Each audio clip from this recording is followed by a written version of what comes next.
Mapapag-usapan pa ang desisyon ng ICC Appeals Chamber. Live po natin makakapanayam si ICC Assistant to Counsel, Attorney Christina Conti. Magandang umaga, Attorney. Magandang umaga. Maraming salamat sa pagbisita. Ngayon po, ano po ang reaksyon po ninyo doon sa naging desisyon ng Appeals Chamber kahapon? Is this expected? At gaano ba kabigat, di ba, itong jurisdiction case na to sa kaso ni dating Pangulong Rodrigo Duterte?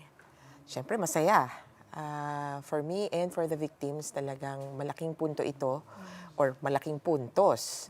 Kung parang ang basketball game, last 2 minutes, kasi importante yan, panalo ka na ba o hindi, kailang may hinihintay pang desisyon next week. So, but in the general context, pag natalo sana itong desisyon na ito, wala. Walang kaso si Duterte sa ICC, uuwi siya, walang investigasyon sa ICC, at pwede nang makabalik ng Senado si Bato de la Rosa. Kaya, ultimo, lahat ng ginawa natin, namin, mauuwi sa wala. Kung sinabing walang jurisdiction. Buti na lang, kaya buhay pa yung kaso. So ngayon po ba itong desisyon na to ay final and executory at tapos na ba ang usapin ng jurisdiction sa kaso ni Pangulong Rodrigo Duterte? Sa konteksto ng Rome Statute, wala nang iba pang rekurso. So, ending na to. Of course, pwede pang makaisip yung mga iba dyan ng kung anong gagawin man. Pero maski yung defense, parang tinatanggap na nila na ito na ang dulo nitong issue ng jurisdiction kay Duterte, at naghahanda sila para sa trial kung sakasakali. Ito'y sa kaso lamang ni dating Pangulong Rodrigo Duterte. Paano po doon sa ibang mga kasama po dito sa kaso, yung tinatawag na co-perpetrators? So, isang paglilinaw kung sakasakaling yung co-perpetrators ay isyuhan ng warrant of arrest at mahuli, ang kaso nila separate. Kaya in their case, pwede pa nilang i-raise ang jurisdiction. Pero syempre, limitado na. They can, but they may not be successful. Okay. So ngayon po, ang tulad ng nabanggit nyo kanina, meron tayong inaasahan kasi na isa pang desisyon naman mula sa pre-trial chamber. Ito yung pinuntahan natin noong February. Oo. So can you tell us more about it? So, yung nangyayari noong February, nilatag ng prosecution yung theory nila ng kaso. Nilatag nila yung ebidensya nila. Ito po ang mga elemento ng krimen na present or existing doon sa kaso. Ako, napaniwala ako. Sa totoo, ang tanong ngayon, napaniwala ba yung judges? At kung nawasak ba, sabihin na natin ng depensa, yung parang substantial evidence to believe. Hindi to chismis lang. Merong bang ebidensya na magpapatuloy tayo sa trial? Yung paghihintay na yun, feeling ko nga dapat kahapon nilabas na ng pre-trial chamber kung ready na sila. Sabihin na nila kung magtutuloy yung trial, magpapatuloy yung kaso para, alam mo yun, yung mga biktima makahinga ng maluwag at mag-focus na sa next step. Nasabi nga namin, baka masyadong advanced tayo mag-isip. Kasi naghahanda na po kami sa application ng mga dagdag biktima kahit wala pang go signal. Oo. Pero po, ano po inaasahan natin dun sa confirmation of charges? Lahat po ba dapat ng charges ay ma-confirm? Yes. Count 1, 2, 3, ma-confirm.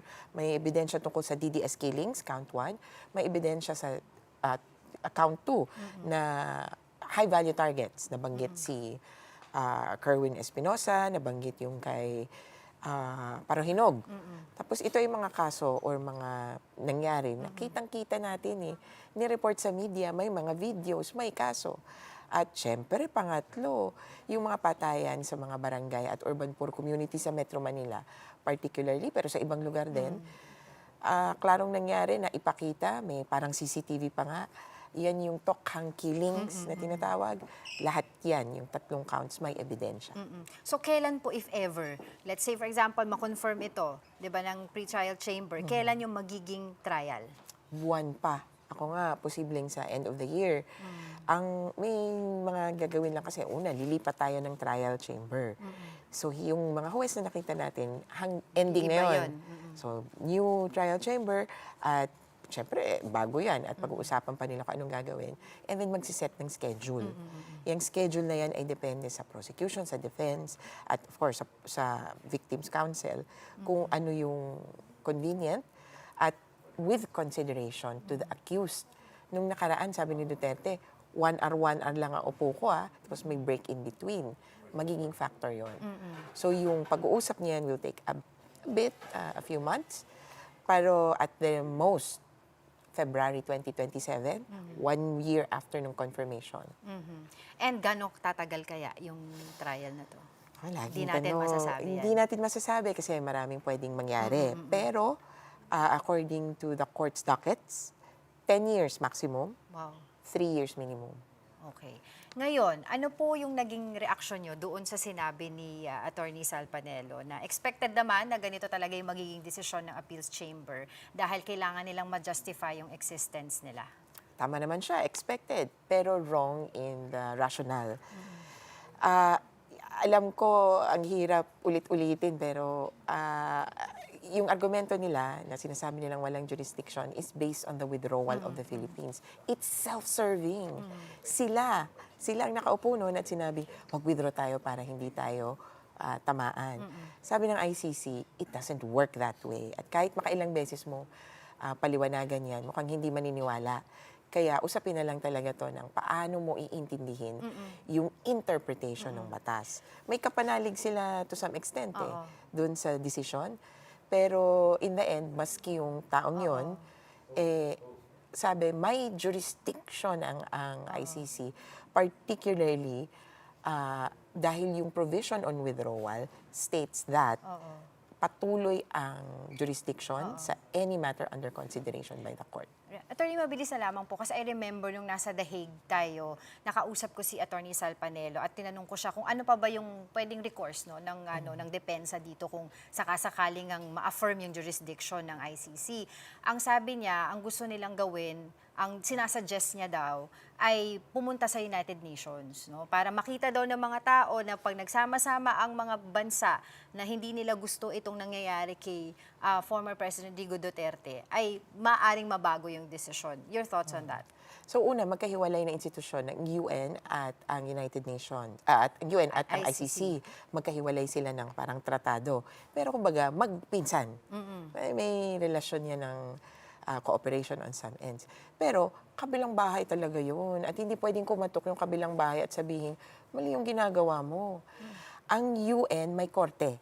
Yun yung tinatawag na ICJ, International Court of Justice. At doon, Estado versus Estado. Dito sa ICC, it's an individual. Kaya pagpunta ng UN, proprotektahan ang isang individual na accused of these crimes. Parang ang bigat at unfair naman. Kailangan nilang proteksyonan or idepensa si Duterte ayon dun sa defense niya, ayon dun sa kwento. Huwag niya nang idamay pa yung kumbaga, international community dun sa kaso at huwag niya nang magrarally ba ang UN? They have no role in this. My suggestion is he read again the Rome Statute and there he will read that the Assembly of State Parties are more, yun yung tamang kumbaga, group of nations to talk to. Kasi hindi lahat ng member ng UN ay miyembro ng ICC. Ngayon po para sa mga biktima, kamusta po sila? Ano po ba ang ibig sabihin nito para sa kanila? 'Di ba nung nalaman nila na na-affirm yung jurisdiction ng ICC dito sa kaso? Siyempre, masaya. Parang yung ulam nila kagabi, parang lechon Nag-watch party kami, tapos kaunting pakain lang naman. Pero talaga sila, saya, okay to, attorney. Alam nila kasi na make or break. This is it, pansit. Kumbaga, yung jurisdiction affirms na tama yung pinuntahan namin. Noong 2018, alam namin na option ng ganito, pero option ng ICC at nung pinuntahan namin, correct ang naging desisyon. Nagkaroon daw po ng mensahe si Pangulong Duterte sa kanyang mga supporters through sa kanyang anak na si Kitty Duterte. Sinabi niya, pag tinanong nila ako, Invictus. Diba? Not feared, etc. Anong ano niyo pong reaction doon? Kung ako, supporter ni Duterte, I would have appreciated more if he had shown up in court. Nakita ko siya, ganyan. Kaya ako nga, yung hindi ba pagsipot niya sa korte, parang a form of disrespect o hindi pagpapahalaga sa mga supporter. Pero sige lang, laban lang siya at see you in court. Alright, maraming salamat po sa inyong oras, Attorney Cristina Conti. Mga kapatid, Angela Lagunsad Castro po para sa komprehensibo at makabuluhang balitaan at talakayan. Mag-follow at subscribe na sa social media pages ng News 5.